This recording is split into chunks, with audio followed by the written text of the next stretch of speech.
to establish our own nation, our own society, our own heaven, our own future. This is what we mean by freedom, by equality. And justice means as you sow, so shall you reap. If you do wrong, you'll get wrong in return. And if you do right, you'll get right in return. When you're in your own nation, in your own land, you're in a position to get justice. But when you're in another man's country, in another man's land, under another man's flag, and under another man's government, and under another man's court system, you have to look to that other man for justice, and you'll never get it. And Negroes in this country probably are authorities on that. Yeah. To what extent? If you think Native Americans were the first here, but you're still curious about hidden histories, then buckle up for a revelation. Let's dive into the untold history of Black American Indians. Before the Siberian migrants crossed the Bering Strait, black people were already thriving here. Yes, you heard that right. Early civilizations, older than many African ones, left traces from South America to the southwest US. The Olmec heads in Mexico, definite African features. Fast forward to the Dawes Act of 1887. Non-natives paid $5 to be recorded as Native American, erasing the true indigenous black people from history. Their identity was changed from Indian to Negro to colored and finally African American. Why erase them? Colonizers needed the land, and rewriting history made it easier. But the truth, Black American Indians were the original stewards. It's time we revisit history with fresh eyes. Like, share, and subscribe for more hidden truth. This formulation approach that expounded by Zionists.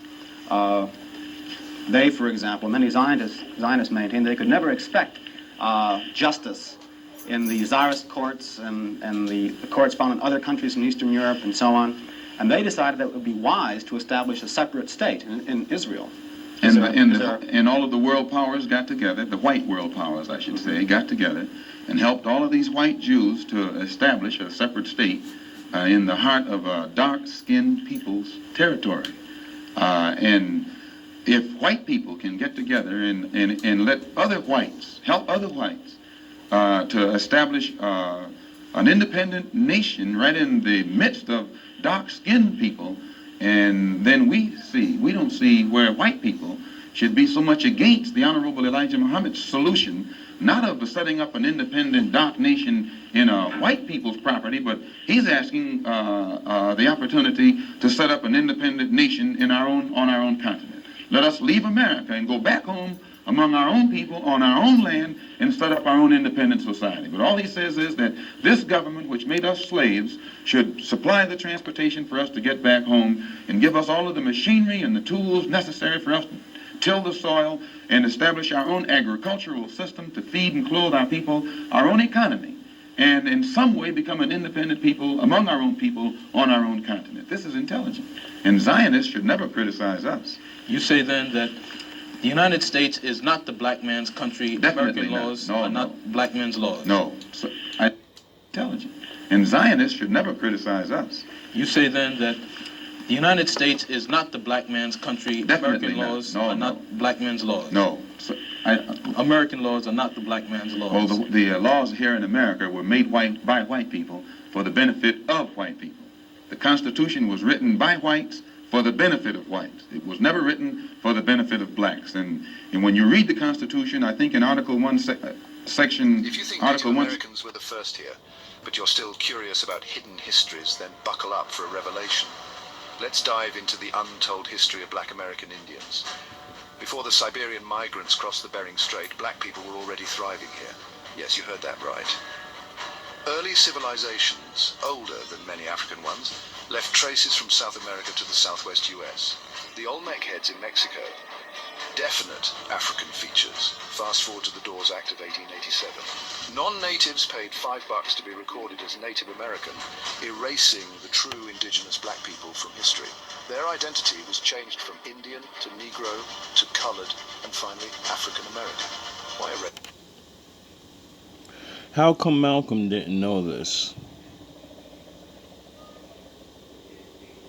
I find it very strange that he did not know this. What's interesting is that Muslims in this country be a violent image rather than a religious image. I'd like to ask a question in that regard. What's interesting is that members of the Nation of Islam have not used violence even when black Americans were attacked. How do you account for this? Does this in any way contradict some of the basic premises of your movement? I don't know how you mean. Well, you maintain, for example, that you will not, or that you should not use violence unless you are attacked by the white man. And I think we can note in the last several years, certainly, dozens and dozens and dozens of instances in which Negroes, unless you are attacked by the white man. And I think we can note in the last several years, certainly, dozens and dozens. Did it stop? Dozens and dozens of instances in which Negroes have been attacked, killed in some instances. You mean in these demonstrations? The demonstrations and the bombings, for example, recently in Birmingham, where they killed 4 little Negro girls. And what interests me is the fact is that the Nation of Islam has not done anything to retaliate. I think you should be happy. Nature seems to be retaliating. If we retaliate, then you get to, you already have us outnumbered 10-1, so what would fighting back do? Oh, allow for the crazy band of groups that you have paid just to come in and terrorize us anyway. They finally get to get off the leash again after 50 years?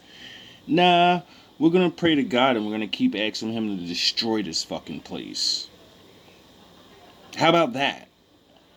And then when your enemies gain a foot on you, we're not gonna join your military and you're gonna have to deal with that shit by yourself. When they start coming on this land, we're not going to help anybody. We're going to go in the fucking corner and we're going to say, fight for your shit. Because I can't be a part of it, so I'm not fighting for something I'm not a fucking part of. The important thing is, does your lack of action contradict any of your basic principles? I'll explain it. You should be happy that Muslims who follow the Honorable Elijah Muhammad, number one, don't believe in any form of integration. And who believe that every... Oh yeah, your enemies are sending spies over here and you're catching them. Your fucking boats is getting hacked and crashing into bridges, and everyone around here is a fucking idiot and doesn't even see this shit coming. Mention of the word integration by whites, whether it be from the mouth of Kennedy on down to the mouth of the lowest, raggediest white liberal in the street who is beatnik-like involving himself in these integration efforts. If we believed in it, we would integrate and we would fight anybody who got in our way or made any effort whatsoever to stop us from integrating.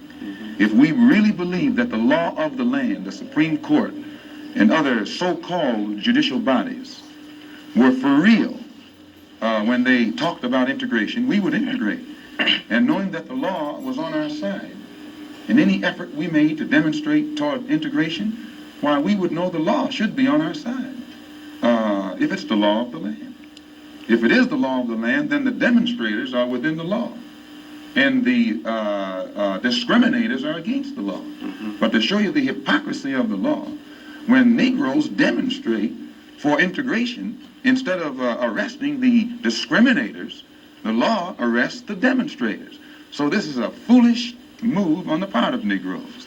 And when you foolishly get yourself involved with an enemy, then whatever comes upon you, that's your business. As Muslims, we believe that separation is the best way and the only sensible way, not integration. And yeah, the thing you want anyway. You want us to be on the bottom. You don't want to play with us. So we're going to go catatonic when the time comes and you need us the most. We're going to go catatonic and we're not going to help nobody. And since we realized that you guys really, you needed our help a lot of fucking times for a lot of different things. And your enemies don't like you. There's people that do not like you guys. I wonder why. And see, when the time comes, Negroes are just not gonna fight. You get it? We're not gonna fight your enemy for you. You know? And then whatever happens, happens. Because you don't want to play fair. But on the other hand, when we see our people being brutalized by white bigots, white racists, we think that they are foolish to allow themselves to be beaten and brutalized and do nothing whatsoever to protect themselves. They are foolish. They should have the right to defend themselves against any attack made against them by anyone. If a dog is biting a black man, the black man should kill the dog. Whether the dog is a police dog, a hound dog, or any kind of dog. If a dog is sick on a black man, when that black man is doing nothing but trying to take advantage of what the government says is supposed to be his, then that black man should kill that dog or any two-legged dog who sicks the dog on him. Should other black men help that particular person who was attacked? I think you'll find, sir, that there will come a time when black people wake up and become intellectually independent enough to think for themselves, as other humans are intellectually independent enough to think for themselves. Then the black man will think like a black man, and he will feel for other black people. And this new thinking and feeling will cause black people to stick together. And then at that point, you'll have a situation where when you attack one black man, you are attacking all black men. And this type of black thinking will cause all black people to stick together. And this type of thinking also will bring an end to the brutality inflicted upon black people by white people. And it is the only thing that will bring an end to it. No federal... No, it's not. Federal court, state court, or city court will bring an end to it. It's something that the black man has to bring an end to himself.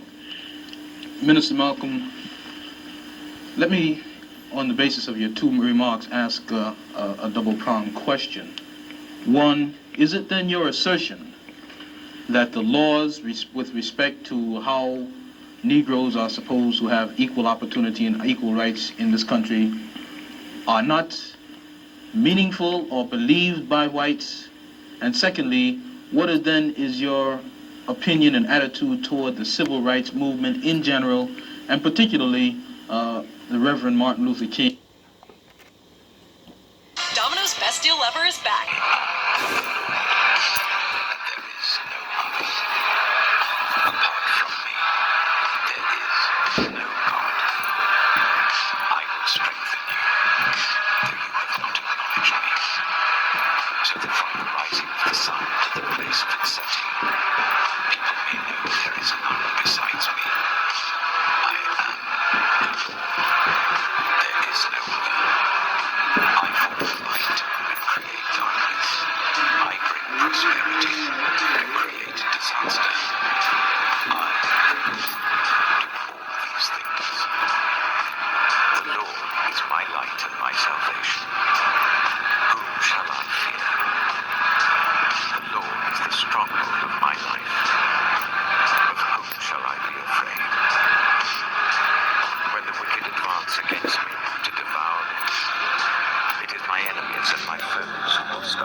I wonder why nature's kicking United States ass. I wonder why all the places that Negroes complained about the most and getting done dirty, why are they underwater?